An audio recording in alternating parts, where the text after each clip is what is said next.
What is up, guys? Sad Kackis here. Thank you so much for stopping by, and today, I hope you got your tissues ready because we do have a sad story. This makes Greek tragedies look like a walk in the park because this is a story of a weapon in Destiny 2 that was never given a chance. This is a story of a weapon that for some reason, Bungie just will not show love. It will not acknowledge how this weapon is struggling. In fact, it pretends the struggle doesn't even exist. So what the heck am I talking about? Well, let's get started. But first things first, I'm gonna brighten the mood a bit by giving away a pair of ASTRO A40s plus the mix amp thanks to my partnership with ASTRO.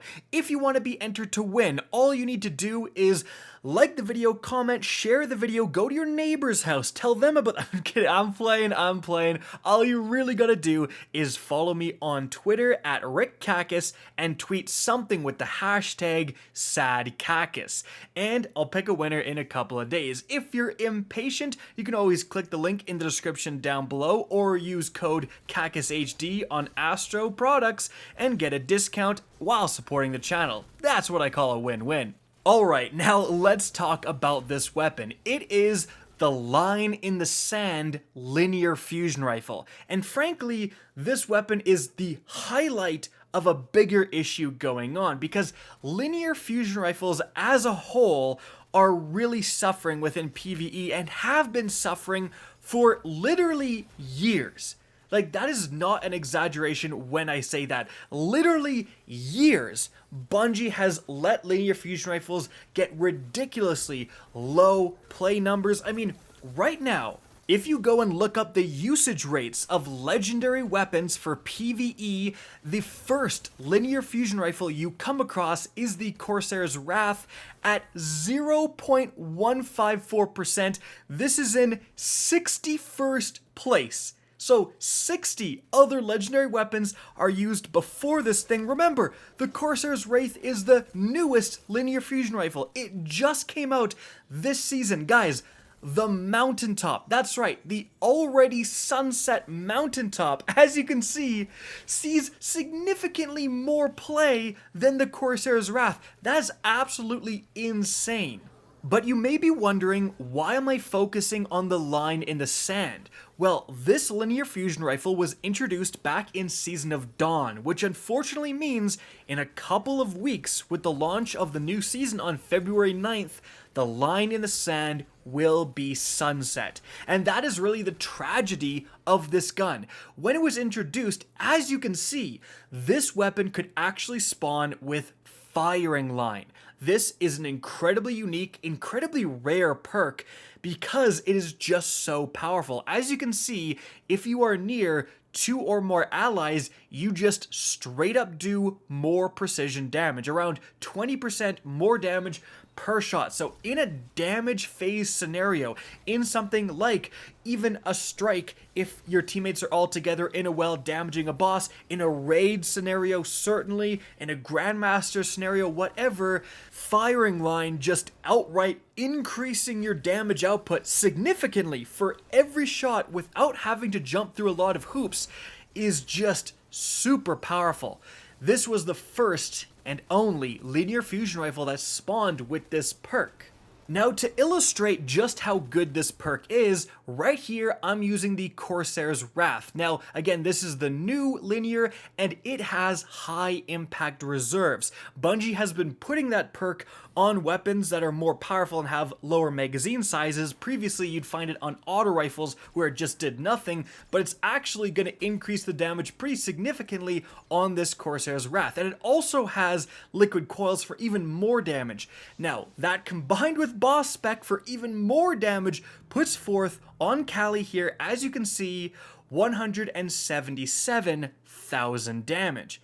Now, if I go to my Line in the Sand, I have a couple teammates standing behind me activating Firing Line, and as you can see, with that, I can do 187, almost 188,000 damage. Now you may be thinking, well, around 10,000 damage isn't that much, but remember, Bungie balances these things actually pretty closely, and the fact that this is just outright more damage is significant. You often only have slight damage advantages that separates the S tier from the A tier, right? As well as the fact that the Corsair's Wrath, the best kind of middle perk it can get is Outlaw, which does literally nothing in this scenario. Whereas the Line in the Sand has Rapid Hit, which means that you're going to reload blindingly fast after getting all headshots like I did in that clip. So the overall damage output with the Line in the Sand, if you incorporate the faster reloads from that perk, is just going to start building and building and building and get miles ahead than the Corsair's Wrath. So the Line in the Sand was the highest damaging legendary linear fusion rifle in the entire game for PvE, and it never really saw play. And we are like 2 weeks away from this weapon getting sunset and then for sure never seeing play. And again, that's the sad part.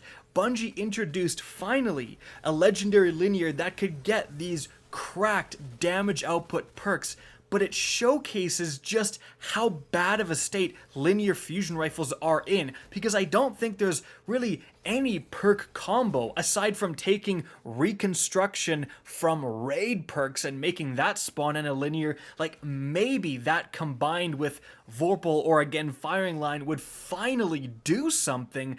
But the fact of the matter is that linears have been behind for so long. Again, it's literally a year of the Line of the Sand having this incredible damage outputting role, and it never had a chance to shine.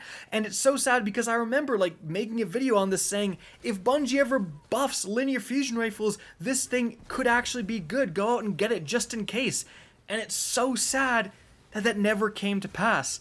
Now, while linear fusion rifles have been getting no love at all from Bungie, they are the middle child, the sniper rifles, they are the youngest child and the eldest child combined into one. They are the prodigal child for Bungie, because check this out. You saw the damages of the linear fusion rifles. This is what you can achieve with the Secession sniper rifle from the raid. 8 rounds. Because of reconstruction, I could go to 10, but I'm dialing it back to put a boss spec mod on with Vorpal weapon, and as you can see, with one magazine of that, I do 185,000 damage. Now, of course, there's some more factors that build into DPS, but it really just shows with a special weapon, I have, well, surpassed the Corsair's Wrath and am just a couple thousand damage away from the Line in the Sand with its mythical best linear roll ever. With a special, these are heavy weapons we're talking about, so the ammo economy, it's not even funny. I'm gonna have so much more ammo with this sniper compared to if I was trying to use a linear. And you can literally see that in the background gameplay. I am desperately trying to kill ads to get ammo for this stupid thing with my double linear finders and scavengers with no avail. And by the way, to add insult to injury, Bungie made them cost 3 energy. To give you guys perspective, sword finder and scavengers cost 2. So Bungie says, okay, you can have your lament ammo, no problem, but oh, linear fusion rifles, you gotta pay a bigger cost for that. That would be overpowered. Like, are you kidding me? Why would I ever not use a sniper rifle? It just doesn't make sense. Linear fusion rifles' damage output is hilariously lower than it should be compared to just what the sniper rifles in the game can do right now. And if I was to use the Aikilo sniper rifle with its god roll, I would probably get a similar number. There are some incredible sniper rifle rolls, and as those get better, linear fusions have gotten 0, like literally 0 help. I think the only thing that needs to be done is to give them the same treatment that slug shotguns got, where they just got a straight 30% damage buff.